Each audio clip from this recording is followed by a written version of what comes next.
Buenas noches, ¿qué tal? ¿Cómo están? Bienvenidos, señoras y señores. Una semana más con ustedes, cada miércoles, para analizar la actualidad de las últimas horas o de los últimos días, que de todo hay. El obispo de San Sebastián, que se llama José Ignacio Munilla, ha asegurado varias cosas, pero yo destaco sobre todo una. Ha invitado a los jóvenes a distinguir entre lo corriente, como fumar porros, ha dicho, y lo normal, como rezar el rosario.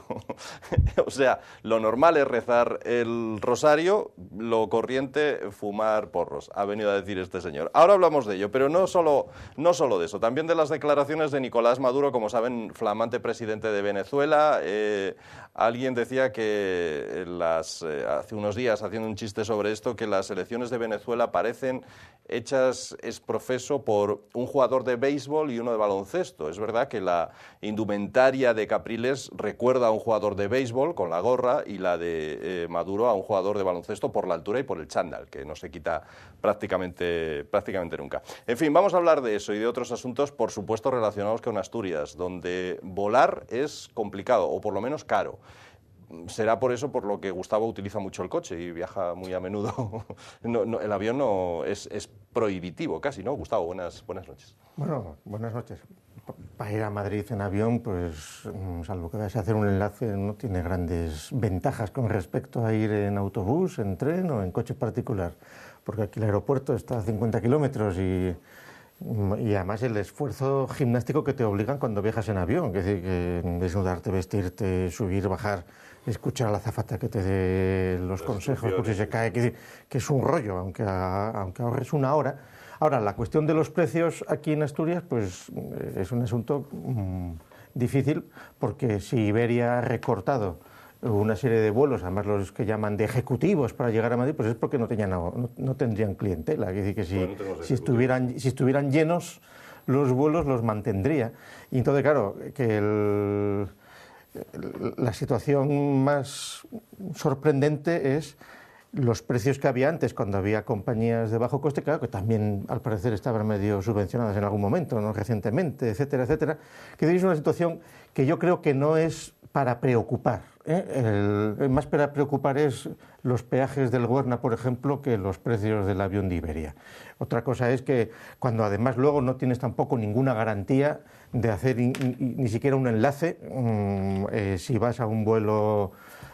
Yo, de hecho, creo que la última vez que fui a Madrid era para ir a Cuba y a México y perdí el enlace y me pasé 24 horas en Madrid y además todo con Iberia y sin indemnización ni historias. ¿Sí? Te pusieron el hotel y a correr, porque se había retrasado, no sé qué historias. Quiero decir, que yo creo que todavía se mantiene una mentalidad con respecto al avión, sobre todo pensando en ir a Madrid, que es propia de hace mucho tiempo y que además en los tiempos en los cuales los empresarios presumen de la videoconferencia, del no sé qué, del no sé qué más, que sí, pues vamos, dicho de otra manera, que si quitaran el avión a Madrid de ese que cuesta 400 euros, no pasa nada, y que si lo mantienen porque es viable, porque la gente paga, pues es que hay público que quiere ir y entonces con su pan se lo coman, pero que no es una cosa para escandalizarse y para pedir a Iberia responsabilidades últimas ni nada por el estilo. Ángel Mario, ¿qué tal? ¿Cómo estás? Bueno, perdón, Ángel Mario, Manuel Ángel. ¿Tú vas en avión a Madrid o no? ¿En autobús? Fui alguna vez, precisamente iba a discrepar por eso. Yo a Madrid normalmente voy en lo que sea más asequible y en lo que me dé tiempo. Si voy a trabajar, evidentemente, pues es distinto a si voy en fin, de ocio, ¿no? Pero yo creo que el problema está radicado ahí. Todo esto de la rentabilidad de las compañías de vuelo supongo que tiene que ver no solo con los costes, que los desconozco, vamos, ignoro el mercado de los aviones, pero tendrá que ver también con el número de clientes que uno puede captar y desde luego en los viajes globalmente en Madrid-Asturias se pueden captar, y yo conozco mucha gente joven, mileuristas, vamos a llamarlos así, que viviendo en Madrid y desplazándose a Oviedo, no a trabajar, que es verdad que se pueden utilizar otro tipo de... Es verdad, se pueden seguramente utilizar otro tipo de sistemas para trabajar, videoconferencias, etcétera. Bueno, digo, para ver a la familia, para ver a los amigos, para ese tipo de cosas que hay cada vez más asturianos en Madrid y madrileños en Asturias, ¿no? O madrileños o de otros sitios, pero que efectivamente utilizan el avión de Madrid. pues en un determinado momento la posibilidad de ir en avión era una posibilidad que competía con otras posibilidades, competía beneficiándote, sí, del tiempo relativamente, estoy de acuerdo contigo, porque bueno, al final hay que ir a los aeropuertos, hay que esperar su tiempo, bueno, tiene una parte de comodidad y sobre todo una parte de alternativa. Y sobre todo, y tienes razón, mientras tengamos un peaje del Güerna, aquel que puso cascos durante 50 años, que, bueno, pues nos graba a los asturianos porque no hay más alternativa que ir por Pajares, que, bueno, no es alternativa en realidad. Que puso cascos y Zapatero recordó que prometió que iba a quitar, se refiere. Es el mismo peaje. El que puso cascos y Zapatero no pudo quitar porque las condiciones para... veces lo prometió también. Las condiciones para la empresa eran tan costosas para el Estado como hubiese sido... Pero entonces, ¿por qué lo prometió? No lo había estudiado antes. Yo no estaba con Zapatero. Bueno, un lapsus. No estaba con Zapatero, pero evidentemente aquel que puso cascos, porque nadie se lo pidió, ni se lo impidió, ni en aquellas épocas en las que las empresas pagaban a Bárcenas, incluso a estas, ¿no? Bueno, a lo que iba es que tenemos ese coste de inicio. No tenemos demasiadas ventajas porque el tren, la última vez que yo fui a Madrid, ya que me preguntabas personalmente, te lo digo, la última vez que yo fui a Madrid con mi hijo fue en Navidades. En Navidades el avión que había, que es verdad que ya no existe, que era de Ryanair, ida y vuelta era mucho más barato que el tren. Transporte público que financiamos. Y sin tener que esperar media hora en León, gracias a Zapatero y a la nueva estación que abrieron del AVE, esa que te obligan a ir marcha atrás. Bueno, gracias a que Zapatero abrió eso y todavía no cerró nadie. Gracias a Zapatero, un asunto que lleva desde las épocas prehistóricas de Zapatero. Pero la media hora de más. La media hora de más. Coincidamos en una cosa, Zapatero va a tener la culpa de todo. Entonces, como ahora ya está en... Bueno, pues dejémosle que tenga la culpa de todo, pero intentemos resolver... Que se vaya a vivir a sus chalés en Madrid. Efectivamente, los que estemos, alguna cosa, y no solo no la resolvemos, sino que efectivamente Iberia, en lo que al parecer se comprometió, que era, bueno, no se preocupe, que nosotros tenemos ahora... Pero no solo era esto de Iberia Express, sino había más oportunidades de Iberia. Bueno, pues Asturias ahora dice el señor responsable que no es rentable. Bueno, hombre, y...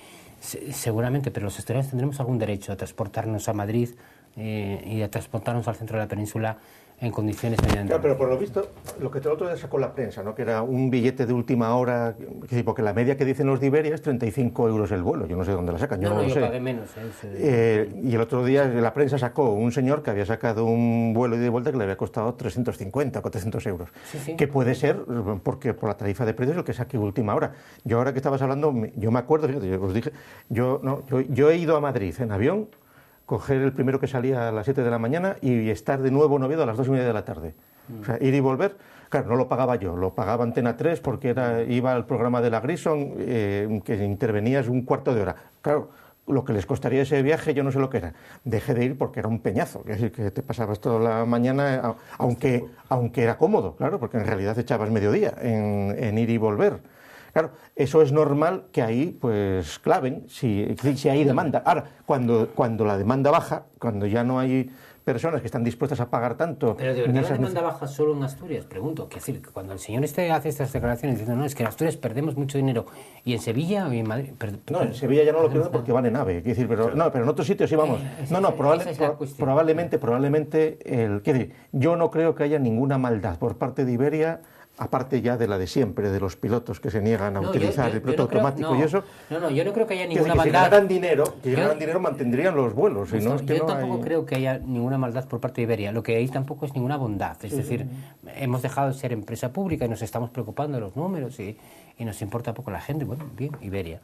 Pero claro, Iberia, entonces, ¿por qué tenemos que pagar los ciudadanos a Iberia pues sus deudas y todo esto?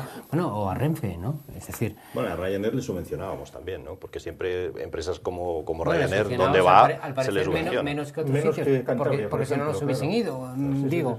No, pero yo tampoco, quiero decirte, es razonable que Asturias, Asturias, Cantabria o cualquier comunidad autónoma, pues en su aeropuerto rentabilice la posibilidad de movilidad de su gente y de la gente que pueda venir. Efectivamente, eso tiene que ver con el turismo, pero hasta un cierto punto, ojo. Hasta un cierto punto, porque hay empresas que solo viven de eso, de determinadas subvenciones. Entonces, bueno, yo creo que aquí, repito, tiene que haber primero una respuesta de Iberia que permita... A ver, ¿es viable el...? Bueno, pero es que Iberia ya no es compañía, ya está privatizado, ya no es una compañía de bandera, la controlan los ingleses. Quiere decir, que si aquí nos ponemos en plan liberal, se supone que si efectivamente, como dicen quienes demandan, hubiera un mercado potencial grande, pues enseguida vendría aquí a ir a Asturias de nuevo a ponerse a funcionar, ¿no? Claro. Sí. Bueno, de nuevo cuando... No, de nuevo, una ir a Asturias que hubo que duró 2 meses, ¿no? No, pero te decía que cuando por eso. funcionó. Sí. No, bueno, algún avión y salió el periódico que salían y bajaban. El traje de las azafatas no le dieron ni el primer lavado, yo creo. No, pero bueno, la idea estaba bien, pero... Bueno, la idea estaba bien, sí, seguramente porque se creyeron, cuando hablaron con las cámaras de comercio, con los empresarios, con los quien fuera, se creyeron que había un público para ir. Y seguramente la cruda realidad es, y lo normal es que en Asturias, si en Asturias están en encefalograma plano, sí, aquí, salvo los que se escapan a un sitio a otro, pero siempre que les pongas el vuelo a 25 euros, como los hay, para irte a Barcelona y para irte no sé dónde. No se van en alza, que el alza no quiebra, es decir... a ver, y es caro, y es caro el alza también, y el alza, tren, y es carísimo. Y el alza es caro por lo que tú acabas de decir, porque entre caro. otras cosas las comunicaciones con Madrid son bastante caras. Es caro. ¿Cuántas comunidades autónomas tenemos en nuestra... por carretera, digo? Tantas tasas como los asturianos, pocas, ¿no? Eso es lo que yo iba a deciros. El problema de los aviones ya no es tanto que los asturianos podamos salir o entrar de aquí, sino que dificulta enormemente que lleguen turistas, porque si te vale el avión, como bien decía Gustavo, 300 y pico euros para un paisano, o el peaje son 50 euros ida y vuelta, por ejemplo desde Madrid, porque hay 2 peajes por el camino, ¿creéis que alguien va a venir? No, vamos a ver, eso, la política, por las razones que por sean... Por eso no hay demanda. Cantabria lo ha hecho siempre mucho mejor que Asturias. Yo no sé los mecanismos... no sé si siempre. Vamos a ver, hoy por hoy, los ferries que tienen... los ferries los tenemos nosotros también. A Francia, no a Inglaterra. Y entonces, por lo visto, el público que viene más de Inglaterra. El ferry a Francia... seguramente es más para institutos asturianos que se van a París o que turistas, no lo sé. Y luego también los vuelos baratos, Cantabria, por el mecanismo que sea, se han llevado lo que aquí no tiene. Entonces, yo, claro... Lo que aquí seguramente hemos utilizado para otras cosas, quiero decirte que lo absurdo es que se ha llegado a una situación en la cual estén las comunidades autónomas subvencionando precios baratos. Quiero decir, eso tendría que desaparecer todo en un momento de crisis actual. Es decir, donde sobran aeropuertos, sobra todo, oye, liberalismo puro, que funcione si funciona, y lo demás que casque. Ahora, eso es muy difícil porque aquí hace trampas los ayuntamientos, las comunidades autónomas, las diputaciones donde las hay, que a los efectos de subvencionar unas cosas y otras, y se dan... Bueno, y eso lo hemos visto en los aviones por todos los lados. La repercusión en el turismo luego también es considerable en esos terrenos, pero fíjate las polémicas que hay ahora con lo del turismo, por ejemplo, a otra escala. Lo que han dicho con el parador de Cangas, que van a abrir, que si les van a dar barra especial para poder ir a los que vayan a Cangas Pero yo ahí sí estoy de acuerdo que estamos en otra... claro. No, pero bueno, yo ahí sí estoy de acuerdo que es en otra escala, es decir, en un sentido más amplio. Lo que siempre ha reivindicado el sector hotelero y hostelero en general en Asturias es, bueno, el verano, la Semana Santa, esas cosas, déjenos, pero ¿cómo podemos tener continuidad en todo esto? Entonces, claro, yo ya no estoy pensando en los ingleses o en los franceses, que efectivamente hay que hacer ese tipo de políticas. Van muchos por el invierno, y que se utilizan, y del norte también, bueno, y que eso sí que hay políticas, bueno, pues se podrán cuestionar o no, pero el que vive en León, o en Zamora o en Salamanca, es decir, en los aledaños de Asturias, y le cuesta venir a Asturias lo que cuesta la autopista, pues es lo que no gasta en el bar de Gijón o de Oviedo, o de no sé dónde, es decir, pues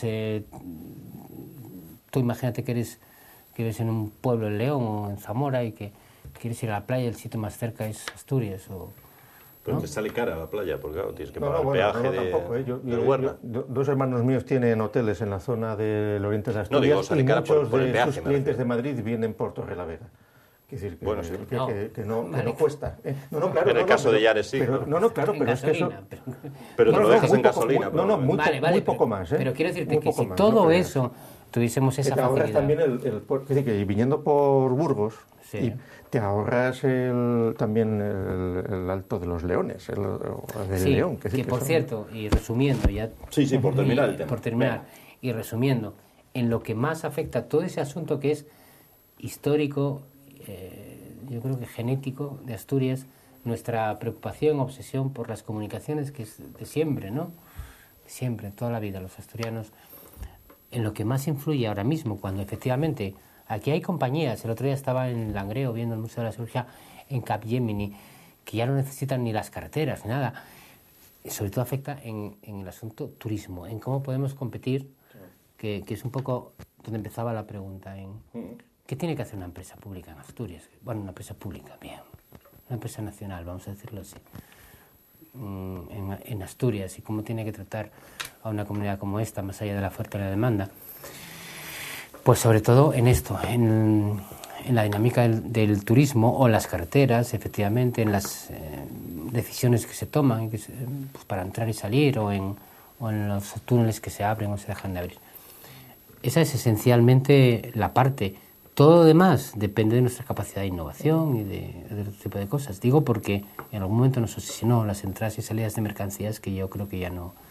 Y ahora son de turistas. Sí, bueno, no, hombre, si nos remontamos a los inicios de la democracia, no digo... No cuando, hace tanto, no hace tanto. no, digo, cuando empezó aquí, si te recuerdas, en la época de Pedro de Silva como presidente, Bueno, sí. en aquella que no se daba ninguna importancia a las comunicaciones, ¿eh? Es decir, Asturias no se preocupó Pues especialmente... En aquella época recuerdo que empezó la autovía del Cantábrico, que si no recuerdo mal no se terminó todavía. No, El tramo aunque era llano, ya... Todavía el Cantábrico se empezó con Franco, ¿eh? Bueno, vale, Es decir, vale. no, claro, el tramo Bueno, Llobio... digamos eso que ya se estaba reactivó antes. con Pedro de Silva y con Borrell de ministro. Tardaron mucho en reactivarla. ¿Vale? Ahí se estaba mirándose el ombligo con la Y, que también te viene veo- del ahí te franquismo. veo yo, Y eso, y eso, no, es que eso, hombre, eso bueno, fue, pero- eso demoró mucho. Quiere decir, en aquellos me años refiero que- a ver, claves, que Galicia los ya estaba asturianos- reclamando lo que Me refiero a que los consiguieron. asturianos siempre nos obsesionaron las comunicaciones por carretera, ¿vale? Que ahora estamos discutiendo una cosa diferente, que era la pregunta.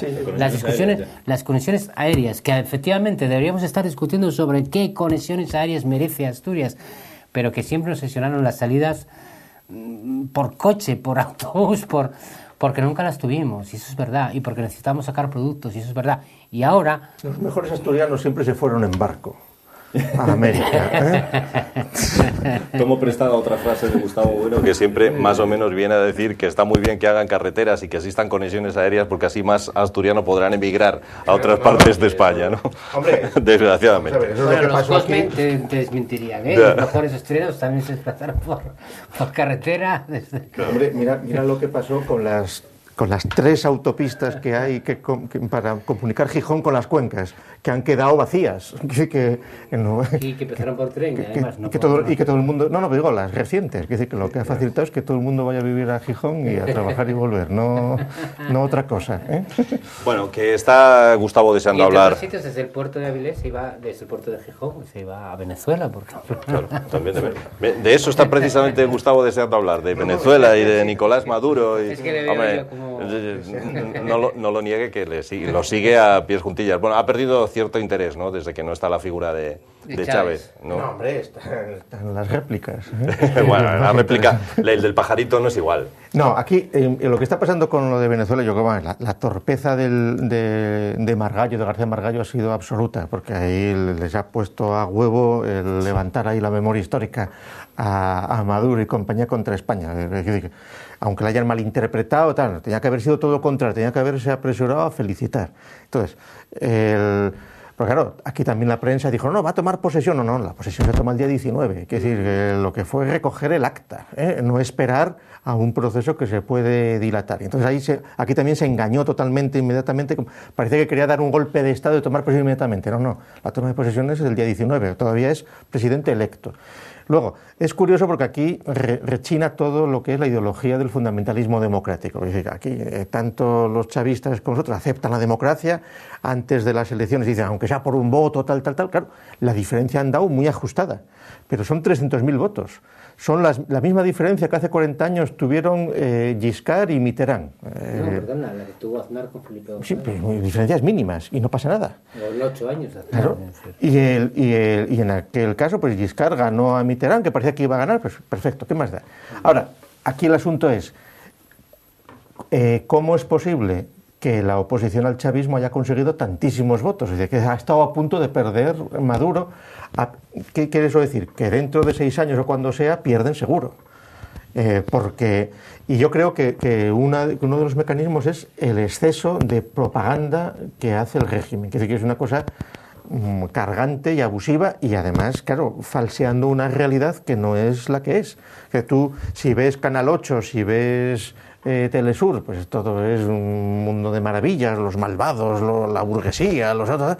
Pero claro, la realidad es que el número de muertos, la inseguridad ciudadana que hay en Venezuela es total. Es decir, todos los fines de semana Caracas se llena la morgue con 80 personas allí, es decir, que son tantos muertos casi como el narcotráfico en México. Y luego la realidad es que hay un sector de población pues bien mantenida por el chavismo, que se han acostumbrado, es como un PER, pero en Venezuela. Pero el país no funciona y los mecanismos de apropiación y de nacionalización de tiendas, de comer, pues no funciona porque el personal está acostumbrado, que han entrado en una dinámica parecida a la del PER. Allí la diferencia es que a los del PER aquí a recoger las fresas, pues vienen polacas y ya menos marroquíes, y en el caso de Venezuela son ciudadanos chinos los que les van a construir las casas que gracias al petróleo se les pueden medio regalar a una población crecientemente apoyando el régimen. Ahora, eso no es sostenible y a mí me ha sorprendido mucho que hayan ganado solo. Yo nunca pensé que fuera a ganar Capriles, pero no que fuera a perder por tan poco. Es decir, dicho de otra manera, si no hubiera sido por el abuso de propaganda y tal, hubiera ganado Capriles. Es decir, y tampoco creo que haya habido excesivos, es decir, que el sistema parece que es relativamente seguro, lo que es la materialidad formal de votar. Y eso, Carter y esos, todos los que han ido allí... 600.000 muertos, decían el otro día, ¿no? Bueno, eso, las noticias que vienen de Venezuela, la mitad son mentira y propaganda. Quiere decir que eso, ahí en principio, todos estos fundamentalistas democráticos yanquis, quiere decir, la fundación del Jimmy Carter que está allí, que tal, esos todos reconocen que muy bien. Pero si no es ahí, si no es en el momento material de la votación, si es en la propaganda anterior, es decir, el desajuste del potencial de propaganda del oficialismo, con sus televisiones, con su propaganda, haciendo propaganda hasta el minuto antes, repitiendo, que incluso eso puede haber sido perjudicial para ellos. Yo creo que un exceso de propaganda acaba convirtiéndose en contra del que la hace, ¿no? Y acaba hartando a la población. Lo que está seguro es que Maduro, que no tiene grandes luces, igual sin ser candidato sabe controlar pues el desbarajuste que tienen allí. Porque en realidad las líneas las dejó marcadas Chávez. Ahora, salvo que hagan unos cambios muy radicales, dentro de los años que corresponda, perderán y seguramente eso desembocará en una guerra civil, que no tiene otra salida. Eso no tiene otra salida que una guerra civil. Es decir, es prácticamente imposible dar marcha atrás a los avances que han hecho. De hecho, también se les reprocha a muchos a Capriles pues que iban a aceptar todos los avances sociales del chavismo, etcétera, etcétera. Que la situación es muy complicada y que se puede mantener gracias a que tienen todo el dinero del mundo con el petróleo. Pues si no fuera por el petróleo eso no sería sostenible de ninguna manera. Manuel. Es que estoy esencialmente de acuerdo en bastantes cosas. Lo que pasa es que yo parto de otra base. A ti te sorprende que que hayan ganado por tan poco, pues la gente de Maduro. A mí me sorprende que hayan ganado. Yo la verdad es que incluso creí que en vida de Chávez podía ganar la oposición, ¿no? Bueno, en todo caso, quizá lo sorprendente es eso. Todavía queda una base social que sigue a Chávez. Bueno, la política venezolana, y eso sabes tú mucho más que yo porque la sigues con más detalle, bueno, hay que reinterpretarla desde Europa, que muchas veces es verdad, hay mensajes exagerados. Yo estoy de acuerdo contigo, creo que el ministro de Asuntos Exteriores fue esencialmente imprudente, pero bueno, imprudente y sobre todo estratégicamente muy imprudente, pero bueno, claro, hay que interpretarlo todo en la clave en la que tú decías, bueno, pues políticos en chándal y este tipo de cosas, bueno, que forma parte de la vida, de la vida política venezolana. Lo que yo espero y yo creo que lo que nos estamos jugando, o lo que se está jugando esa zona es precisamente que no se produzca eso que tú dices. Yo creo que es verdad que ahora mismo lo que significa el chavismo, bueno, pues tiene una posición pues muy igualada, por no decir complicada de futuro. Además, siempre se dijo que la oposición tenía... Ahí en la oposición hay que hacerle no sé si a Capriles o a quién, pero hay que hacerle una... No acabamos de ser capaces, o no acaban de ser capaces de concretar una oposición creíble que sea capaz de ser mayoría en Venezuela. Bueno, es difícil, pero aparentemente cuenta con los sectores más dinámicos, más jóvenes de la sociedad. Por lo tanto, tú hablas del futuro, pues seguramente el futuro está ahí. Ahora vamos a ver si lo gestiona la oposición o no, porque pues esa puede ser otra. Pero claro, evidentemente, la primera cuestión es que esa división no acabe en un conflicto armado, bueno, armado o, en fin, del tipo que sea, que genere una inestabilidad. No es todo el dinero del mundo, pero evidentemente Venezuela seguramente tiene posibilidades de ser un país más rico de lo que es, y digo incluso en aspectos de igualdad social, sí, pero, de igualdad política. Pero tal como está, es muy difícil que puedan regenerar un tejido industrial, nada parecido. Quiero decir, ¿por qué? No, por el ataque desaforado a todo lo que sea el capitalismo, a todo lo que sea tal. Quiero decir que el ataque desaforado, aparte de discursivo, en la práctica, ¿tú crees que...? Digo porque... En la práctica eso es lo que yo creo que está determinando una fractura social a unos niveles tales que prácticamente ahí están viviendo de las rentas. Que es muy difícil. Todos. Una parte muy importante que prácticamente invalida que pueda funcionar una economía de mercado en Venezuela. Y la poca que puede funcionar es con una instabilidad total, con una corrupción grande, con una intervención en cuanto eso funciona, que es muy difícil. ¿Qué crees que han votado los...? A ver, prescindiendo de los números, vamos a dar por hecho que los números son correctos y que ganó un candidato, efectivamente, por muy poco, por 300.000 votos a otro. Sí. ¿Qué crees que han votado? ¿Cuál es el mensaje que crees que han votado los venezolanos después de la muerte de Chávez? Que seguramente, Chávez es un personaje... Hombre, pues vamos a ver, ahí ha votado una capa de población muy importante, que es la que es afín al chavismo, que está convencida... Sí, que siempre vote. No, pero que además está convencida de que si ganan los otros, se les va a acabar el chollo en el que están. Es un poco... Pero el chollo... Bueno, hay sectores populares que votan a Chávez, hay sectores populares que votan a Maduro, a ver, no sé si... No, pero la ideología les permite estar viviendo a una capa de población bastante grande, mejor de como vivían antes. Pero viviendo, dices, económicamente o viviendo ideológicamente. No, y económicamente. Es decir, que el plan de viviendas... O sea, los primeros años Chávez no hizo nada, fue vender palabrería, pero en los últimos años sí que con toda la operación vivienda, con las operaciones sanitarias, es decir, el nivel de vida de capas muy marginadas de la población se ha elevado.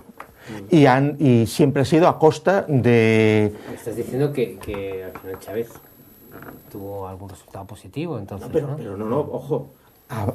Te he dicho el ejemplo del PER. Aparte de tener a un montón de clientela que no hace nada.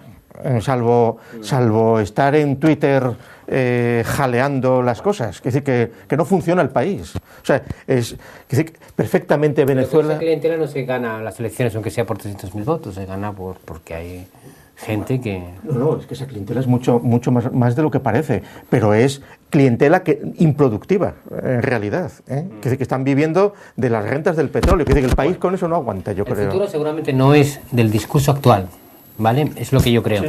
Ahora, tampoco estoy seguro de que el futuro sea del antidiscurso actual. Eso es lo que, no. Lo que quiero decir. Pero es que el discurso actual es muy contradictorio.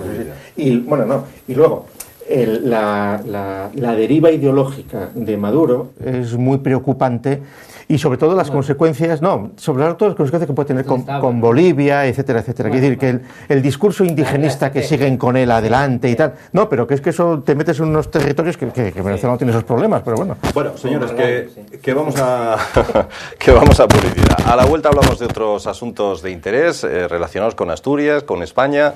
Hay declaraciones muy jugosas hoy de varios dirigentes del Partido Popular sobre los desahucios, las hipotecas, los bancos. A la vuelta hablamos de ello.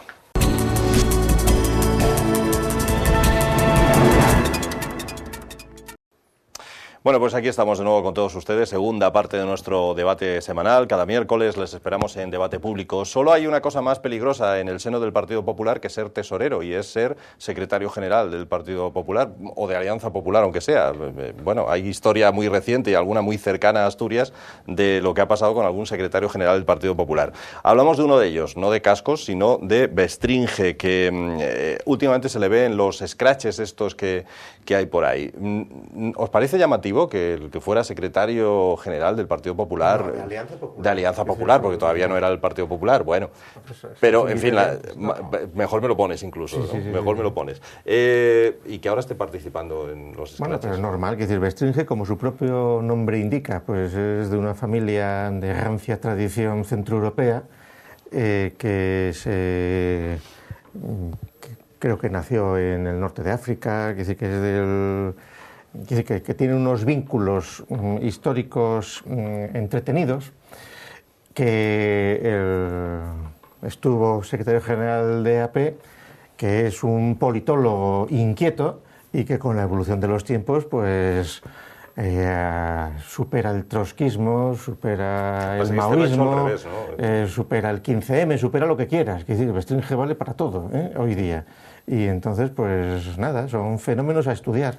Él dice que fue a observar que eran los scratches, que no eran burdas maniobras como la derecha decía, tal y cual, y vino la policía y le pilló allí acompañando a su mujer. Pues bueno, vale, es decir, que cualquier cosa, es decir, de Bestringe yo me creo cualquier cosa, o sea, que esté al servicio del oro de Pekín, de Moscú, de Bolivia, lo que sea. Manuel Ángel, una señorita por ahí que dice algo. Manuel Ángel. No sé, ¿queréis que hablemos de Bestringe? No sé. Sí, bueno, no, de Bestringe, de los scratches o de lo que queráis. Estoy escuchando no necesariamente en una tertulia de una televisión pública, cosa que es sorprendente por cómo se desarrollan últimamente. Televisión pública asturiana. No, española. Bien. A Maraval, el antiguo ministro de... Y entonces él, que estaba presentando un libro y que estaba explicando sus tesis, y que a mí particularmente me pareció muy interesante, cosa que no todos los políticos últimamente me parecen, pues decía, yo estoy en la prehistoria, yo solo opino como politólogo, como sociólogo, yo pues, como político ya pues, estoy en la prehistoria ya hace muchos años. Bestringe estaba por ahí en la prehistoria, es decir, la cuestión Bestringe me interesa poco. Supongo que algunos quieren que parezca el líder de los scratches estos, ¿no? Que, bueno, no creo que haga falta hacer una valoración de los scratches. Yo creo que si se puede protestar de una manera que no invadamos en cuanto a agresividad a los demás, mejor.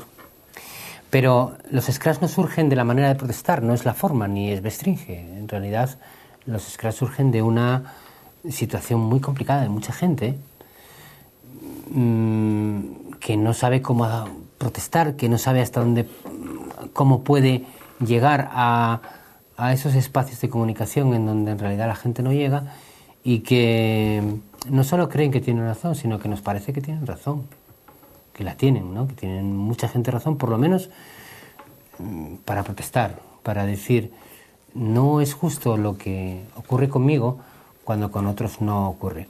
Quien defienda eso y quien se ponga ahí al frente de la manifestación, bueno, pues es posible que Bestringe sea, como tú lo definiste, un politólogo oportunista. Puede ser. Pero eso no puede esconder lo que hay detrás de todo este asunto. Claro, frente al scratch que visualiza, o que algunos medios pretenden visualizar, a Jorge Bestringe, aquel señor de la alianza del Partido Popular, bueno, ya sé que no era del Partido Popular, era de la alianza del Partido Popular en aquellos tiempos. Podemos poner a este diputado también oportunista, que iba a pegar un par de hostias a los que en fin, es decir, en medio de todo eso, sí, en medio de todo esto, que es una discusión sobre cuál es el nivel de civilización que soportamos en un momento como este.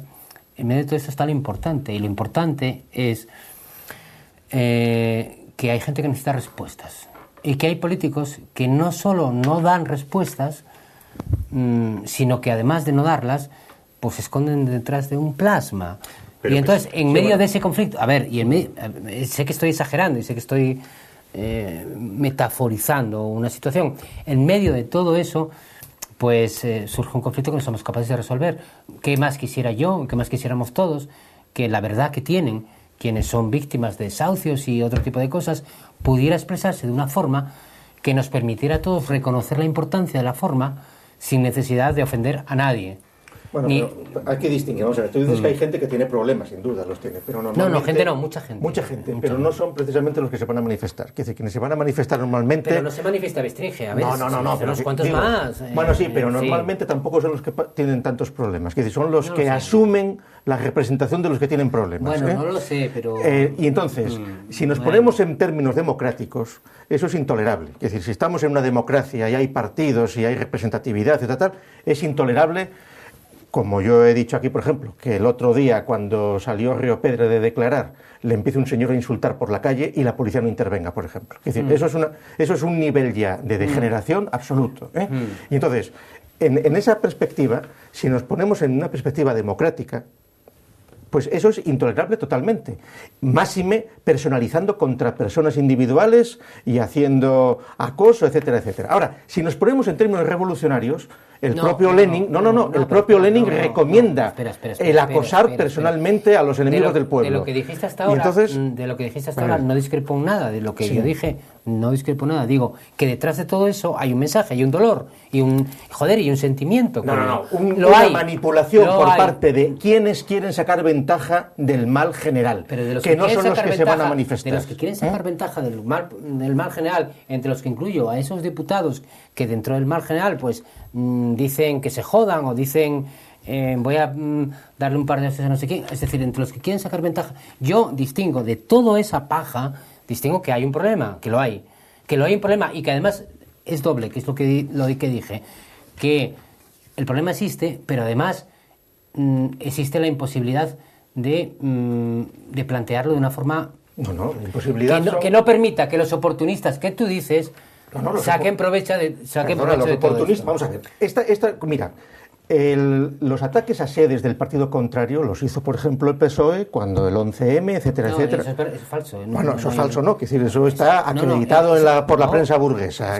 Gustavo, no es verdad. La prensa burguesa habrá acreditado lo que quieras, pero los jueces no acreditaron nada de todo eso. Igual había 2 o 3 manifestantes que tenían el carnet del PSOE, pero no es verdad. Pásalo, etcétera. Todas esas campañas estaban organizadas por parte de un partido contra otro, y utilizando unos mecanismos peligrosos. Peligrosos si se quiere uno mantener en el terreno democrático. Ojo, que yo no me estoy manteniendo en el terreno democrático. A mí me parece muy bien que se hagan scratches si se tiene voluntad de hacer un proceso revolucionario y se quiere acabar con un sistema corrupto, partitocrático, etcétera. ¿Qué sucede? Que quienes están promoviendo esto no son nada de eso, sino que son unas superestructuras. ¿Quién está promoviendo esto? ¿Bestringe? No confundamos. Yo no lo sé. Yo tampoco. Vamos a ver, sé quiénes les están jaleando. O sea, tú sigues la prensa burguesa que criticas para decirme, no, es el PSOE o Izquierda Unida, o no sé quién. Mira, esto es como lo de Venezuela, es decir, hay una cantidad de descerebrado suelto tremendo. Es decir, que cuando Capriles dice, vamos a salir a la calle, salieron a la calle y murieron 6 o 7 personas en unas horas. El propio Capriles se asustó y dijo, dejar de salir a la calle porque esto armamos la de Dios. Entonces, aquí en Asturias hemos tenido experiencia de atentados a sedes de partidos, que fueron muy prudentemente por la policía detenidos a unos cuantos, todavía quedan pintadas por las calles de aquellos exaltados frikis como quieras que se dedicaban a poner petardos caseros, tal, y evidentemente no te digo que, y lo pusieron a sedes del PSOE, a sedes del PP, de todo, iba por otra vía, por otra vía normalmente extraparlamentaria, antidemócrata, pero tampoco revolucionaria. Y entonces, si nos ponemos en plan revolucionario... Para ti los métodos son revolucionarios, ¿no? No, vamos a ver.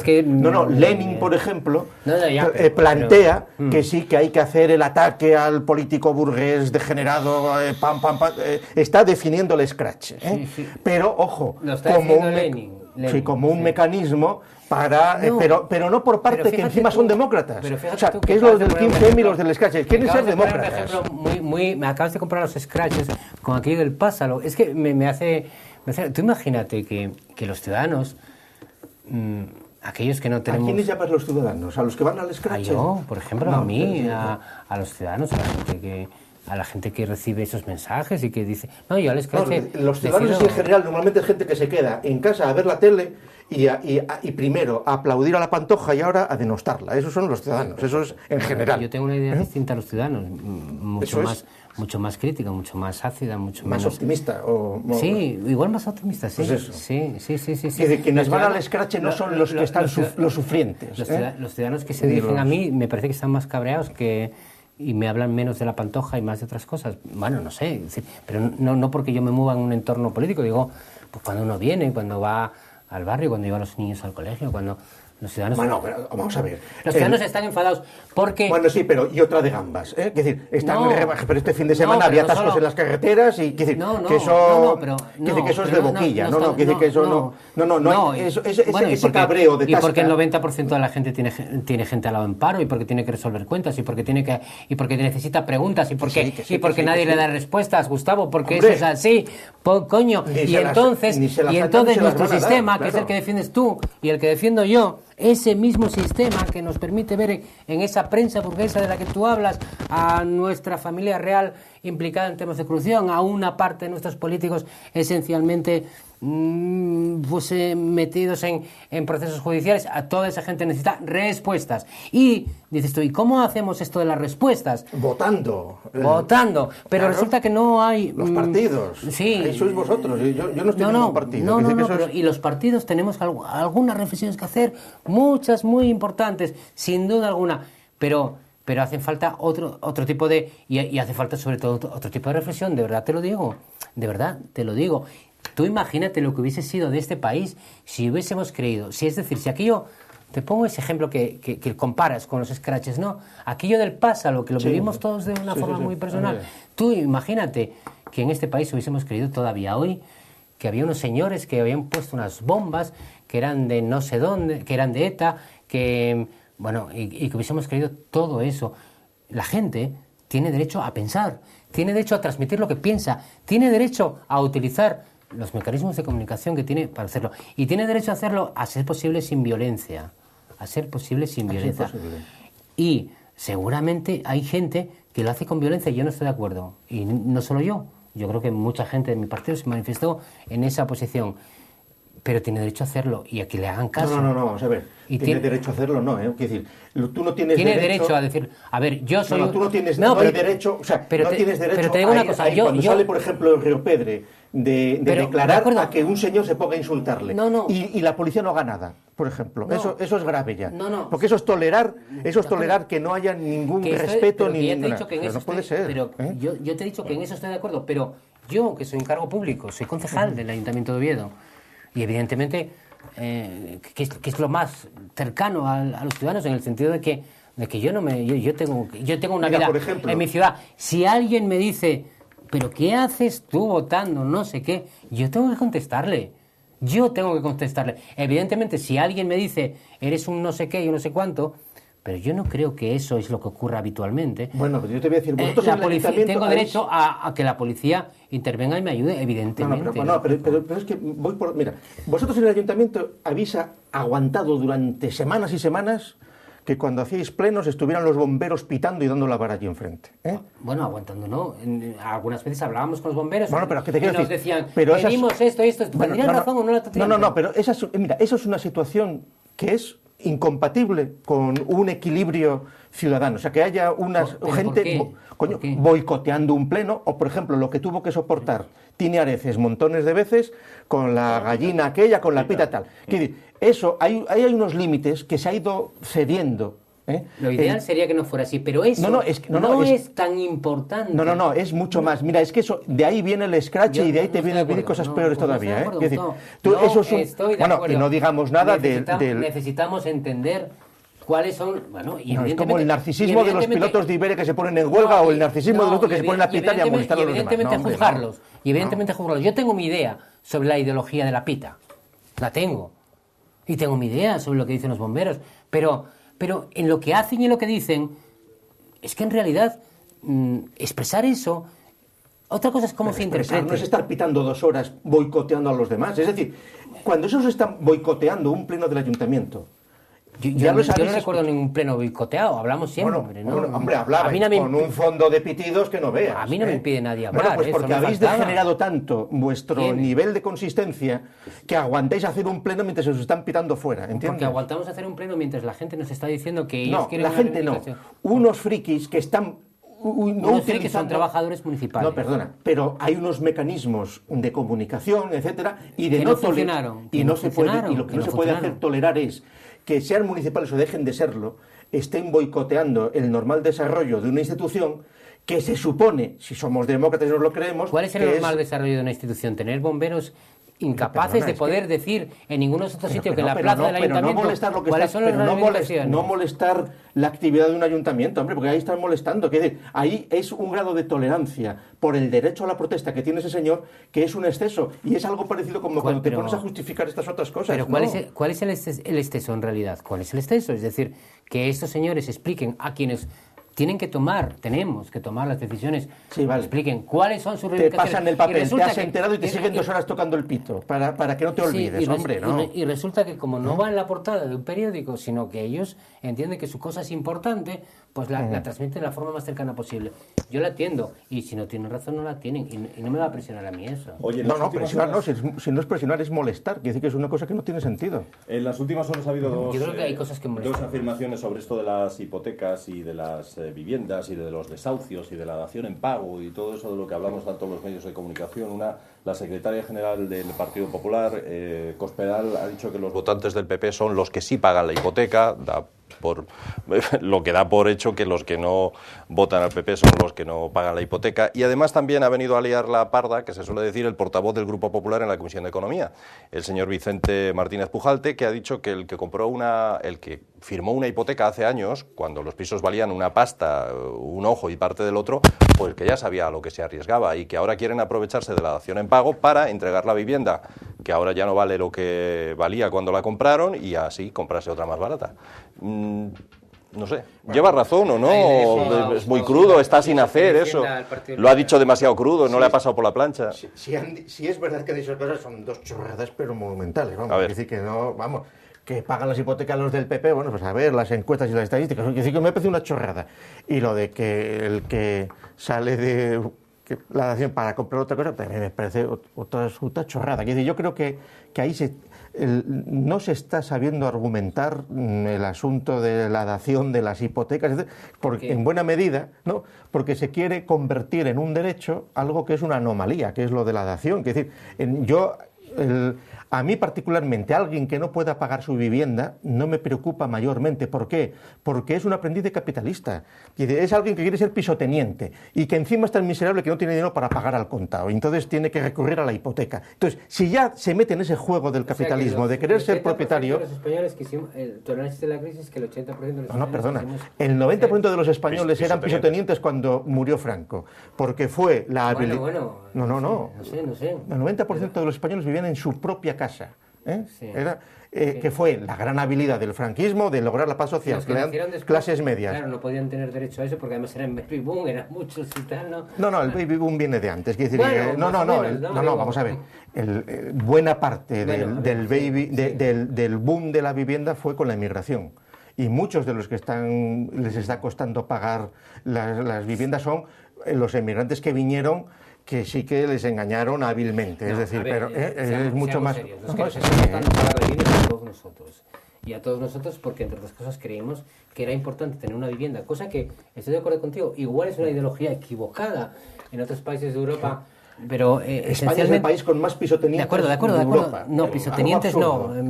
Propietarios, como quieras. No, aspirantes a propietarios. Aspirantes a clases medias. Porque en realidad son los bancos los que tienen el... No, tampoco, hombre, tampoco. Bueno, es decir, no. Puntualicemos ahí. Yo creo que la gente de mi generación, y no soy joven, la inmensa mayoría no tiene piso de propiedad. Vamos, algo. Oye, yo escuché hoy... No, pero, sí. pero me refiero a... Por no interrumpirte. Esta cosa, sí, que es toda una... Lo que acaba de decir Gustavo es toda una tesis sobre la crisis, ¿no?